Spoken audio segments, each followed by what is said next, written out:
अस्सलाम वालेकुम, welcome back to Maham academy. हम 10th बायोलॉजी का फर्स्ट चैप्टर डिस्कस कर रहे हैं और हमारा आज का टॉपिक है वो है स्टमक। स्टमक हमारी बॉडी स्पेशली हमारे डाइजेस्टिव सिस्टम का एक बहुत ही अहम पार्ट है। आज हम उसकी मुकम्मल डिटेल डिस्कस करेंगे और उसके स्ट्रक्चर को देखेंगे कि वो बना हुआ कैसे होता है और उसका फंक्शन क्या है। तो लेक्चर को स्टार्ट करने से पहले अगर आपने मेरे चैनल को सब्सक्राइब नहीं किया तो माहम एकेडमी को सब्सक्राइब करें और बेल आइकन को प्रेस कर दें ताकि आने वाली वीडियोस का नोटिफिकेशन बर वक्त आप तक पहुंचता रहे। आज का हमारा टॉपिक है स्टमक।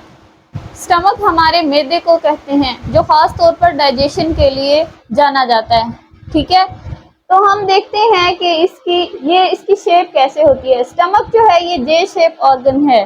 ठीक है, इंग्लिश अल्फाबेट्स में जो जे एक अल्फाबेट है उस शेप का ये ऑर्गन है। आप इस डायग्राम में देख सकते हैं, ये हमारे पास स्टमक की डायग्राम है और इसकी शेप कैसी है, जे शेप है। ठीक है, फिर उसके बाद हम इसकी लोकेशन देखते हैं कि स्टमक हमारी बॉडी के अंदर मौजूद कहाँ पर होता है। अपर लेफ्ट एब्डोमेन, पेट के जो ऊपर वाली हिस्सा है उसकी लेफ्ट साइड पर, यानी पेट के ऊपर वाले हिस्से की लेफ्ट साइड पर जो है स्टमक मौजूद होता है। अगर हम इसके पार्ट्स की बात करें, इसके हिस्सों की बात करें तो बेसिकली इसके टू पार्ट्स हैं, एक को हम कार्डियक एंड और एक को हम पाइलोरिक एंड कहते हैं। ठीक है, ये आपको नजर आ रहा है, ये कार्डियक एंड है और ये पाइलोरिक एंड है। तो कार्डियक एंड कब स्टार्ट होता है? कार्डियक एंड जो है एसोफेगस के बाद जो स्टमक का हिस्सा आता है, ये एसोफेगस यहाँ पे होती है। ठीक है, उसके बाद जो स्टमक का जो पार्ट होता है उसको हम कार्डियक एंड का नाम देते हैं। और पाइलोरिक एंड किसे कहते हैं? स्टमक के बाद जो है फूड ने स्मॉल इंटेस्टाइन में जाना होता है, तो स्टमक का वो हिस्सा जो स्मॉल इंटेस्टाइन से पहले आता है उसे हम क्या बोलते हैं? पाइलोरिक एंड बोलते हैं। ठीक है, तो उसके बाद हम जो है स्टमक के फंक्शंस देख लेते हैं। स्टमक जो है ये हमारी फूड को स्टोर करता है। इसका काम क्या है? फूड स्टोरेज का काम है कि ये हमारी खुराक को अपने अंदर स्टोर करके रखता है। ठीक है, ये इसका काम है। उसके अलावा स्टमक के अंदर मैकेनिकल डाइजेशन होती है। मैकेनिकल डाइजेशन से क्या मुराद है कि जब खुराक जो है ओरल कैविटी के बाद जो फेरिंक्स से फिर एसोफेगस में और एसोफेगस से जब हमारे स्टमक में आती है तो यहाँ पर मैकेनिकल डाइजेशन होती है। मैकेनिकल डाइजेशन से क्या मुराद है कि हमारी स्टमक की जो वाल्स हैं उसके अंदर मसल्स प्रेजेंट होते हैं, जिसकी वजह से जो है जब वो कॉन्ट्रैक्ट और रिलैक्स करते हैं तो स्टमक के अंदर का जो मटेरियल है, जो फूड है, वो मिक्स हो जाती है। ठीक है, इस प्रोसेस को चर्निंग कहते हैं और इसे हम मैकेनिकल डाइजेशन का भी नाम देते हैं। इससे खुराक क्या होती है, एक तो मिक्स हो जाती है और दूसरा बिल्कुल बारीक हो जाती है। ठीक है, उसके बाद है हमारे पास पार्शियल केमिकल डाइजेशन। ये भी कहाँ पर होती है? स्टमक में होती है। पार्शियल केमिकल डाइजेशन किसे कहते हैं? ठीक है, इसमें बच्चे हम लोग जो है गैस्ट्रिक ग्लैंड से रिलीज होने वाले गैस्ट्रिक जूस का फंक्शन पढ़ेंगे अभी जो है इसी टॉपिक में। ठीक है, इसे हम बोलते हैं पार्शियल केमिकल डाइजेशन। उसके बाद बात करें तो स्फिंक्टर्स की। ठीक है, हमारे स्टमक के अंदर दो स्फिंक्टर्स मौजूद होते हैं। सबसे पहले हम ये देखते हैं कि स्फिंक्टर होता क्या है। कोई भी अगर ओपनिंग है उसकी ओपनिंग पर जो है रिंग की शक्ल में अगर मसल्स प्रेजेंट हो उस चीज को हम बोलते हैं स्फिंक्टर। ठीक है, जब वो कॉन्ट्रैक्ट करें तो वो जो है वो ओपनिंग बंद हो जाए, यानी कोई भी एक सुराख है या कोई ओपनिंग है और उस पर रिंग की शक्ल में मसल्स प्रेजेंट है और उनके कॉन्ट्रैक्ट करने से वो सुराख या ओपनिंग बंद हो जाए। तो अगर स्फिंक्टर की बात की जाए हमारे स्टमक के अंदर तो दो स्फिंक्टर्स मौजूद हैं, एक को हम कार्डियक स्फिंक्टर बोलते हैं और दूसरे को पाइलोरिक स्फिंक्टर बोलते हैं। इन दोनों के फंक्शन देख लेते हैं। कार्डियक स्फिंक्टर का क्या काम है? Prevents backflow.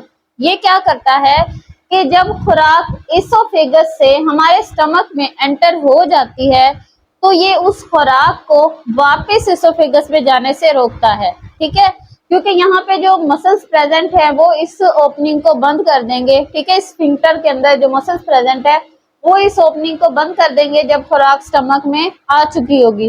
ठीक है, उसके अलावा इसका एक और काम क्या है कि जो हमारे स्टमक के अंदर एसिड मौजूद होता है उसको हमारी एसोफेगस में नहीं जाने देता। ठीक है, तो ये दो चीजों से बैकफ्लो को प्रिवेंट करता है, एक फूड और दूसरा एसिड। फिर हम देखते हैं कि पाइलोरिक स्फिंक्टर क्या होता है। पाइलोरिक स्फिंक्टर जो है, जैसा कि आपको पता है कि ये पाइलोरिक एंड से आगे मौजूद है और उसके बाद स्मॉल इंटेस्टाइन में आना है। तो पाइलोरिक स्फिंक्टर का क्या काम है कि ये स्टमक से खुराक को स्मॉल इंटेस्टाइन में भेजता है। इसके जरिए खुराक जो है वो स्मॉल इंटेस्टाइन में जाती है थोड़ी थोड़ी करके, जैसे टूल प्लाजा पे गाड़ियां जो है एक आहिस्ता आहिस्ता जा रही होती हैं, तो एक एक करके इसी तरह खुराक जो है वो थोड़ी थोड़ी करके पाइलोरिक स्फिंक्टर के जरिए स्मॉल इंटेस्टाइन में दाखिल होती है। ठीक है। उसके बाद है हमारे पास गैस्ट्रिक ग्लैंड्स, जो स्टमक की इनर वॉल्स होती हैं। ठीक है, अंदर की तरफ जो दीवारें होती हैं स्टमक की, उसके अंदर जो है कुछ गैस्ट्रिक ग्लैंड्स प्रेजेंट होते हैं। उनका काम होता है गैस्ट्रिक जूस को रिलीज करवाना। ठीक है, वो क्या करते हैं, सिक्रीट गैस्ट्रिक जूस, वो जो है गैस्ट्रिक जूस को जो है सिक्रीट करते हैं।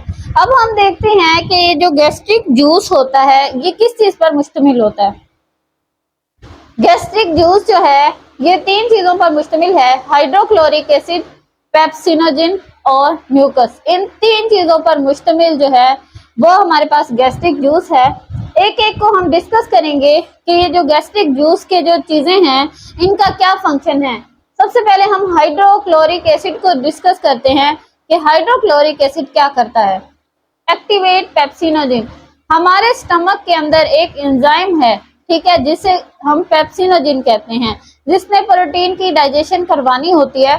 लेकिन इसकी जो ये वाली फॉर्म है पेप्सिनोजिन, ये इनएक्टिव फॉर्म है, गैर फाल फॉर्म है, ये काम नहीं कर सकता इस फॉर्म में।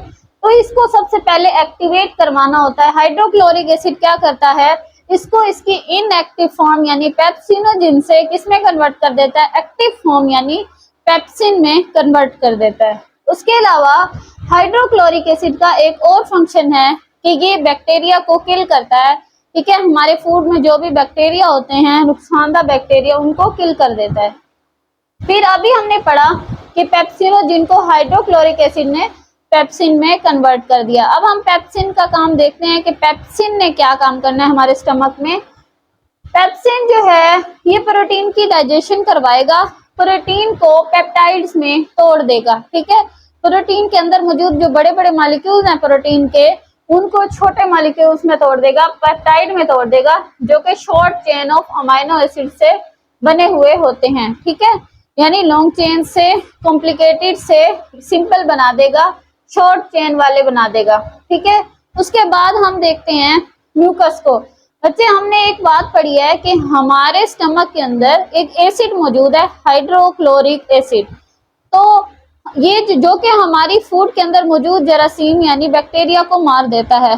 तो हमारे जहन में सवाल आता है कि वो हमारे स्टमक को नुकसान क्यों नहीं पहुंचाता, हमारे मैदे को नुकसान क्यों नहीं पहुंचा सकता। तो उसका जवाब हमें यहाँ पर मिलेगा कि ना, प्रोटेक्ट स्टमक वाल, स्टमक के जो इनर साइड पर जो है म्यूकस अपनी एक लेयर बना लेता है। ठीक है, जिसकी वजह से क्या होता है कि जो हाइड्रोक्लोरिक एसिड है वो स्टमक को नुकसान नहीं पहुंचा सकता, क्योंकि उसको पहले स्टमक वाल्स तक पहुंचने के लिए म्यूकस की लेयर से गुजरना होता है। ठीक है, लेकिन म्यूकस क्या करता है, हिफाजत कर रहा होता है, तो इसलिए हमारा स्टमक जो है उस एसिड के नुकसान से बच जाता है। ये क्या करता है, न्यूट्रलाइज एसिड नियर लाइनिंग, ये जो है जो इनर वाल है वहां पर अपनी एक लेयर बना लेता है, और वहां पे अगर एसिड आता है तो ये उसको फौरन से न्यूट्रल करता रहता है, और उसका जो है उसकी जो एसिडिटी है वो वहां पे आके खत्म हो जाती है। ठीक है, क्योंकि ये इसको न्यूट्रल कर देता है। उसके बाद हम देखते हैं बच्चे, ये हमने गैस्ट्रिक जूस के तीनों पॉइंट्स को डिस्कस कर लिया।